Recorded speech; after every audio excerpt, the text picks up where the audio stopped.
guys, welcome back to my channel. If you are new to my channel, my name is Iyana and you want to go ahead and press subscribe.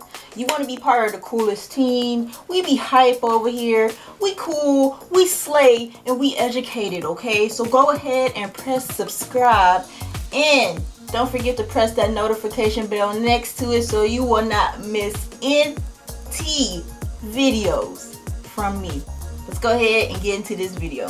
Alright guys, so from the title, as you can see, I will be talking about hair porosity today. One of you guys asked me to do a video on this and I was like, I got you. So I did not forget. Here's the video right here. Alright, so what is hair porosity? Hair porosity is the way your hair absorbs moisture and how well it absorbs moisture and how well it retains that moisture. The hair porosity is determined by your genetics, your DNA, and also it is determined by like the chemicals you use on your hair. So if you bleach your hair all the time, if you color your hair all the time, if you use heat all the time, that can alter your natural hair porosity. With porosity, there are tiny microscopic cuticles on your individual hair strand. Just like one hair strand, it has cuticles on there, and that also determines your hair porosity. So if your cuticles is like slicked down, smooth as a rod, then you have low porosity hair. Now if your hair feels like rough and the cuticles are like open, then you have high porosity hair. But we're gonna get into them details, okay?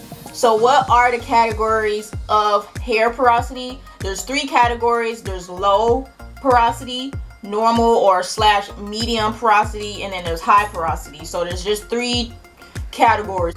You can only be in one of those three. Okay, so first thing first, we're gonna talk about low porosity. Low porosity is so hard to get moisture into. I'm speaking from experience. So I have low porosity hair. It's so hard to get moisture into your hair. Low porosity has cuticles that are slick, tight as a rod. So in order to get your cuticles open for low porosity hair, you have to use some type of heat to open up the cuticles a little bit for moisture to get into your hair. It is so hard for moisture to get into low porosity hair, but once it's in there and you seal that thing shut, you good for the rest of the week with the moisture, okay? So that is what low porosity is. The cuticles are like extremely tight to the point where you can't get moisture in unless you use some form of heat to open up the cuticle to get the moisture into your hair. And then once that is in your hair, seal that cuticle up and you good to go for like the rest of the week, so your hair will feel moisturized throughout the week once you get that moisture in your hair. Also, low porosity hair is more prone to getting buildup. So buildup from products and stuff is easier on low porosity hair, so you always have to keep your hair clean. You can't be using so much stuff at one time for low porosity hair because it will start building up.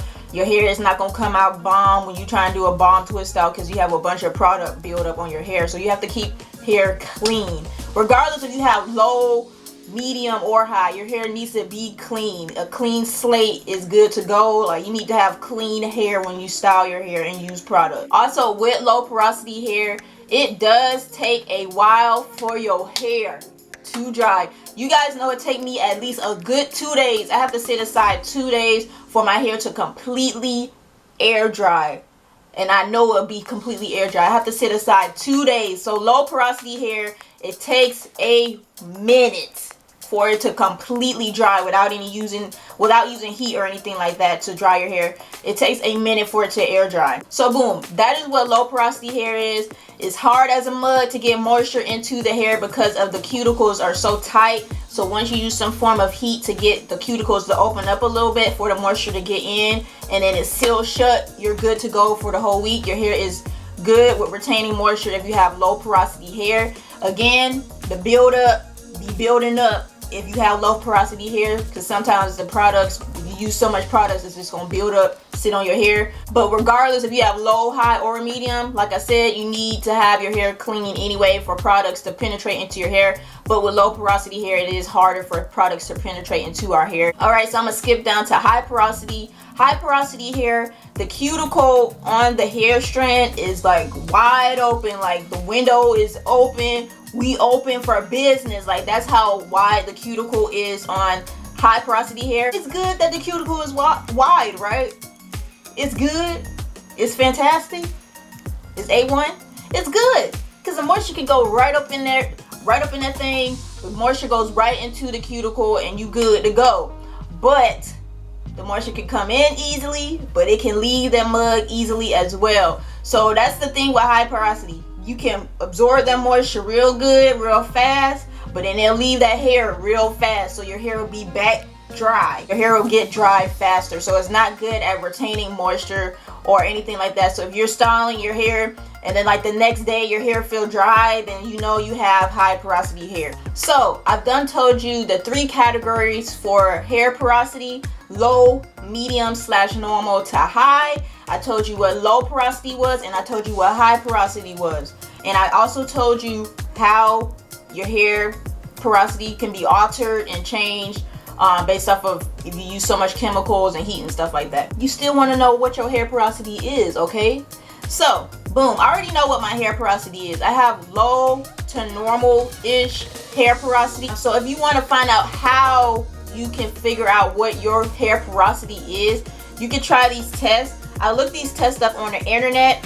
This is my first time ever doing one of these tests. So there are 3 types of tests. There's a float test, there's a slip and slide test, and there's a spray bottle test. So the first test with the float test, I actually did the float test. I never did none of these tests before, so I decided to do the float test for this video, even though I already know what porosity I have before I did these tests, but I'm doing it for this video. So with the float test, you'll take some water. I just have some water in this mason jar, and you're going to take some shed hair. These are some shed hairs I had. So what you want to do with your shed hair is place the shed hair in the water. Don't mush it down, don't do nothing, just place it in the water. So if your hair sits on top of the water, then you have low porosity hair. If it floats in between, it's not at the top and it's not all the way at the bottom, then you have normal, medium porosity hair. If it sinks all the way to the bottom, then you have high porosity hair. So I put my hair in here. This hair has been sitting in here for about probably like 20 minutes. But you guys not even gonna be able to see this because my hair is so light. But I can see that it's like right here. It's not on top of the water, but it's like right near the top of the water. So it's like right up here. So it's sank a little bit, but it's not in the middle or it's not all the way at the bottom. You want this strand to sit in the water for about, you can start to see it. I actually watched mine get to where it is. It's like 2-3 minutes. The other 2 tests are the slip and slide test, which is you just take a strand of your hair. I don't want to mess my hair up, y'all, so I'm gonna take it from back here. You take like a small little strand of your hair, and then you just run your finger up your hair. If you're running your finger up the strand of your hair and it feels smooth, then you most likely have low porosity hair. If you're running it up the strand of the hair and it feels like rough and bumpy and stuff, that's more high porosity hair. The third test is the spray bottle test. Obviously, I'm not about to do that right now because my hair is popping and I'm not trying to get my hair wet. But when you do have the time, get a spray bottle and just spray your hair. You spray your hair and you see beads of water, like it just beads up instantly, then you have low porosity hair. And if it absorbs over time, then you know you have low porosity hair. But if your hair absorbs that water right away, then you have high porosity hair. If it does not bead up, if it does not do anything like that, and it just absorbs like that, then you have high porosity hair, because the cuticle is so open for high porosity hair that the water just like shoots through there. Okay, and I want to do this one last thing. It's kind of like product recommendations, but they're not really recommendations because I be doing my own thing, y'all. Even though I got low to normal porosity, I be using stuff that be for high porosity. I'm not gonna lie, my hair feels good. For low porosity hair, it is recommended, it is always recommended for any porosity hair you have to always deep condition your hair during wash day. If you're not deep conditioning your hair during every wash day, we need to have a talk in the principal's office, okay? So always deep condition your hair, guys, always. With low porosity hair, it is recommended for us to always use like a hooded dryer. I'm not gonna lie, I still use a hooded dryer. It is recommended for low porosity hair to have some kind of heat during your deep condition. So after you put your deep conditioner on, put your plastic cap on, or if you have a hooded dryer, put the hooded dryer, once you have the plastic cap on, put the hooded dryer on, and let it sit for how long that deep conditioner tells you to. So that is what is recommended for people that have low porosity hair. If you have high porosity hair and you want to do this, you can do it as well. It's not, you know, nothing going on with badness, but your hair is already, the cuticles of your hair for high porosity is already open, so the moisture can go like right up in there. But if you want to, you know, do some heat, deep condition, do it as well. I like to always use heat for my deep conditioners because it really helps. It is also recommended for people that have low porosity to style your hair when it's damp. I hate styling my hair when it's completely wet because it's kind of just like the products get watered down. So I always like to style my hair on damp hair, and it's also recommended that people with low porosity hair style their hair on damp hair. It helps with the absorption of the product into your hair, so it just doesn't sit on your hair, which makes sense. Your hair needs to be damp when you're putting on products anyway, so it can absorb into your hair, because if your hair is dry and you're putting on products, then it's just gonna sit on your hair. So it makes sense why your hair needs to be damp when you put products on your hair. I also did my research on low porosity hair, and it says that we need to use light products. And I also seen another post where it says we can use butters and oils and stuff like that. So I'm not gonna give any product recommendations in this video because hair has so many components to it. Like I said, I have low porosity hair, and I do the LOC method. And I use a leave-in, an oil, and some shea butter or a thick cream on my hair, and my hair loves it, and it keeps my hair moisturized for at least a week. When I was doing research, they were saying that was for high porosity hair. So like I said, I'm not going to give any recommendations in this video because you can do whatever you feel best for your hair, because they were saying light products for my hair. I said, who? So I did research that, but so like I said, I'm not going to give any recommendations in this video. But what I do for my hair, since I have low to normal-ish porosity hair, I layer my products. I always layer my products. So I always have to use a leave-in, a oil, and a cream. So that's what I use that's the method that I use to moisturize my hair, and it works for my hair. Like I said, you need to experiment and try different ways to layer your products on your hair. If you want to do the LOC method, the LCO method, if you want to just put a leave-in and some oil on, if you just want to put some leave-in and some cream on, like, it's so many components to hair that you have to figure it out on your personal hair. I can tell you what I use on my hair, but it might not work on your hair. So it's just so much, you know, going on with hair, personal for your own hair.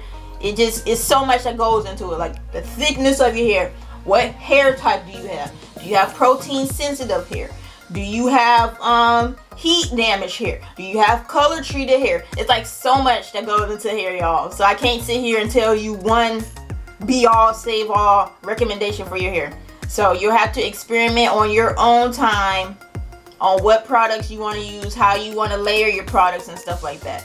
Okay, so with high porosity hair, it is recommended that people with high porosity hair use cooler water to help seal the cuticle down, because since the cuticle is like wide open, the product is just gonna leave your hair like that. So it's recommended for people with high porosity hair to use cool water to like close the cuticle a little bit and help with retaining moisture. And it's also recommended that people with high porosity hair style their hair when it's wet, because your hair dries so fast that it's kind of just like, once your hair is dry, you're putting product on dry hair, and like I said, product can't absorb into your hair if you're putting it on dry hair. So you need to have some type of wetness or moisture, dampness to your hair when you apply products. And I also researched with high porosity hair that heavier products work well to help seal in moisture and retain moisture, which makes sense. With high porosity, it is easier for moisture to leave your hair, so you need stuff that is thick and she good to help moisturize your hair.